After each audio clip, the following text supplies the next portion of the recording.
able to have remote access. You can even change the boot order from here. You can set your hard drive, CD, USB, network devices, everything. You can set the port for iLO, the IP, and everything. Mine's on 50.245 here. Remote support, don't ever mess with that. And this is where you can upgrade your firmware, set security settings. Like I have an SSH key for mine, so I can remotely connect to it over SSH if I need to. There's encryption, you see here. If you want to enable it, which I don't need it. They have extremely good ciphers. That's AES 128 RSA. That's incredibly strong encryption.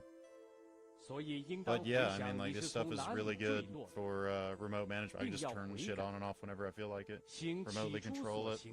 It'll even tell you, like, if you have TPN, which is used for, like, Windows 11 stuff, or, you know, stuff like that. You can install one.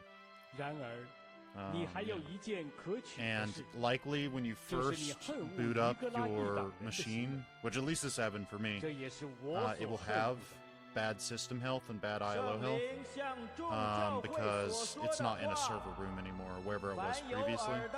It's in your home, and it's kind of just like adjusting to it, so to speak. But yeah.